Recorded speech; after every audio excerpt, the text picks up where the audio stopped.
Pozdrav ljudi, dobrodošli u naš novi video.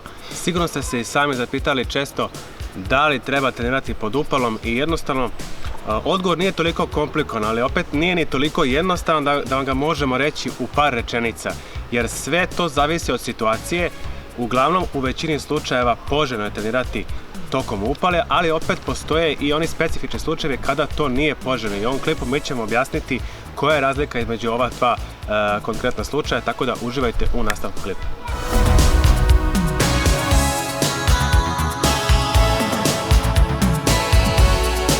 Počet ćemo od toga šta je to zapravo upala mišića.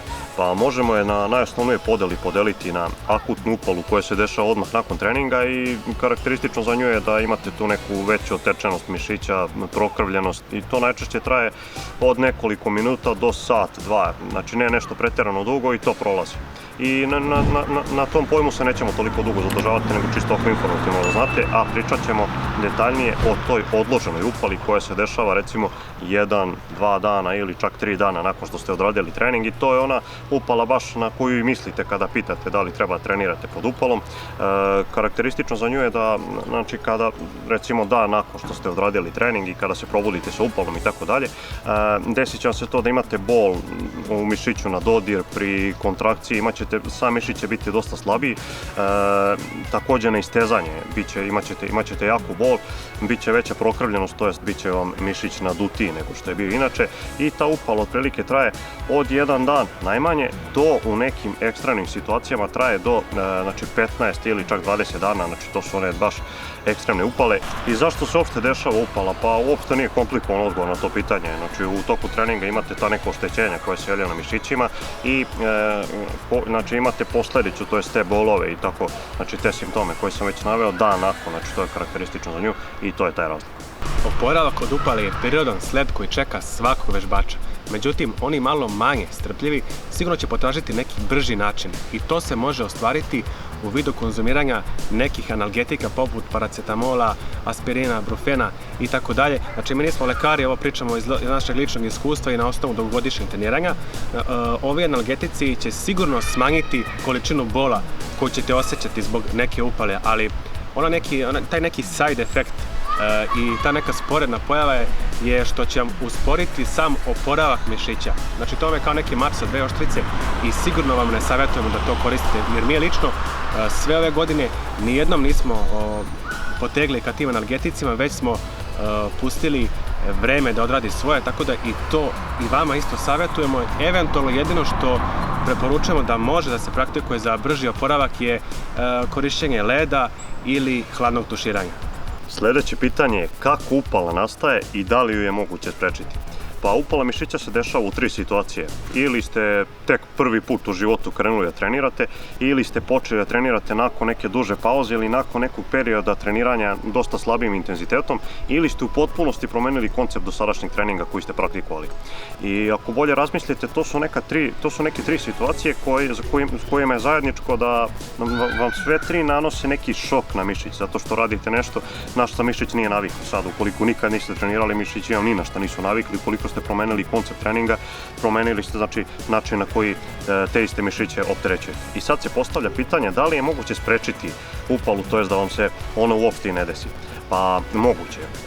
Šta je najbitnije da uradite? Znači najbitnija stvar je da pratite sad ovo što ću vam reći. Neophodno je naravno zagrevanje kada počinjete svaki trening i na kraju treninga naravno neophodno istezanje. Znači to su te 2 stvari koje se podrazumevaju. Međutim, treća stvar koja je daleko bitnija jeste to da ukoliko, znači uzmemo prvo slučaj da tek počinjete trenirate ili trenirate nakon duže pauze.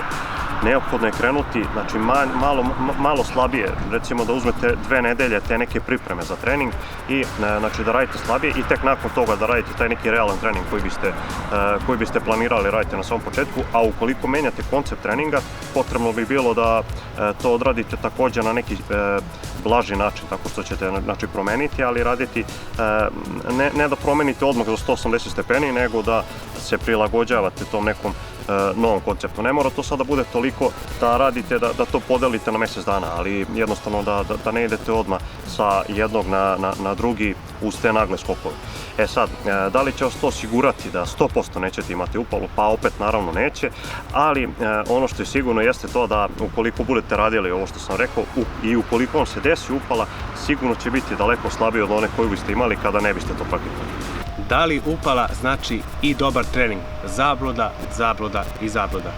Upala nikako nije merilo kvaliteta treninga, jer ako bi tako bilo, to znači da je potrebno da imamo upalu svaki dan, po ceo dan, da bismo rekli, pa odradio sam kvalitetan trening. Znači ne, napredniji vežbači generalno veoma retko će dobijati upalu zato što je njihovo telo na visokom nivou i sam trening, koji trening će im naneti takvu štetu mišićima, pa da oni dobiju upalu. Znači upala će biti uglavnom češće kod početnika i upala će nastati upravo iz onih razloga koje malo pre Kines naveo. U situacijama kad imamo upalu, ali ne onu ekstremnog intenziteta, poželjno je da treniramo, ali je neophodno pre toga da se dobro razgibamo, odradimo dinamičko istezanje mišića u kojima imamo upalu i odradimo aktivaciju tih istih mišića. I dolazimo do ključnog pitanja kog se tiče ovaj klip. Da li treba trenirati pod upalom? I sad imate tu neke ljude koji smatraju da nikako nije potrebno, znači da ne treba nikako trenirati pod upalom, dok imate i druge koji smatraju da treba treningom probijati tu upalu i na taj način da kažemo da se oporavite. Međutim, šta je istina? Pa negde bi bila istina između ta dva odgovora. Znači nijedan nije potpuno tačan, a na šta tačno mislim sad konkretno, ukoliko uzmemo početnike za primjer, pošto oni su najbolji kad je ova stvar u pitanju, i ukoliko imate upalu nakon treninga, ali ukoliko vas ta ista upala ne ograničava u svakodnevnim aktivnostima gdje imate istegnutost mišića. Znači recimo ukoliko imate upalu u bicepsu da možete da hodate tako što vam ruka neće biti savijena nego da možete da je opružite. Onda možete slobodno da trenirate i poželjno je. A zašto je poželjno? Pa zašto biste džabe gubili vreme? Jer ukoliko biste stalno tako imate upalu, pa ne trenirate 3 dana dok prođe, pa opet radite trening, opet ćete dobiti upalu jer ste bili neaktivni i to će, taj proces počinjenja će trajati dosta duže, što je cilj da skratimo što pre, da uđemo u formu i da treniramo svaki dan. Znači, kao da nam je to životno stil. Međutim, ako se desi da dobijete takvu upalu da mišić ne možete više da stavite u istegnuto stanje, znači ako ne možete ispraviti ruku ili ako dobijete upalu u zadnje lože i ne možete skroz da ispružite nogu, to znači da ste dobili onaj ekstremni tip upale i nakon te upale nije poželjno da odradite trening odmah, već treba sačekati neko vreme da se sve to smanji. I šta to znači? Znači da vam treninzi nisu optimizovani za vaš nivo utreniranosti i poželjno da opet pogledate vaš trening jer očigledno nešto ne štima jer se svaki trening preposjedate i dobijate te ekstremne upale. Ovakva upala je česta kod početnika i oni treba da se paze ovoga, dok će kod naprednijih situacija biti malo ređe. I ovdje bih samo još dodao neko svoje iskustvo vezano za ovu priču što je upravo Vaški ispričao. Znači, konkretno pre nego što sam uopšte i počeo aktivno da treniram, to je bilo pre, mislim, nekih 7-8 godina, jednom prilikom sam uzeo da radim sa tegovima biceps. I šta se desilo? Znači, tad sam bio mršav, nisam uopšte bio u treningu. Pokušao sam da uradim sa nekom određenom kilažom, recimo 4 serije po 10-12 ponavljanja, tako nešto. I osjetio sam da mi je prva serija već bila maksimum. Znači, to uradio sam najviše što mogu, ali sam hteo da odradim i te ostale 3 serije isto toliko koliko sam u prvoj. I šta se desilo? Ja sam to uspeo, znači to je bilo i cimanja i to je bilo sačuvaj Bože, ali me je sutradan dočekala upala i ruka mi izgledala, znači bolelo me je baš, nisam mogao da ispružim skroz celu ruku i ovdje mi je to izletelo, znači bio mi biceps u neutralnom položaju kada bi trebalo bude istegnut velik, gotovo isto kao kad ga stegnem.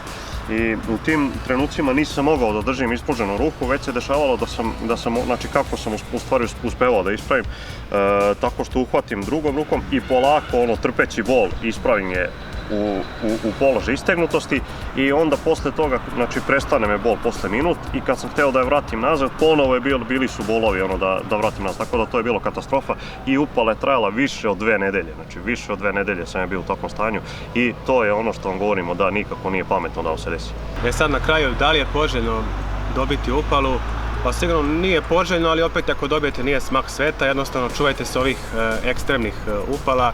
posle kojeg ćete morati da pauzirate. Ako dobijete ovu neku blagu upalu, možete da radite sljedeći trening, eventualno ga smanjite na nekih 60% i sve to izgurajte. Tako da jednostavno upala je normalan deo bilo kog vežbača i to ne treba da vas čudi i obavezno znajte da je velika zabluda da upala znači kvalitetan trening. To niko nije tačno. I eto, ovo su bile neke smjernice koje se tiču upale i koje će vam sigurno pomoći da napredite vaš trening. Do sljedećeg klipa, vidimo se. Vidimo se.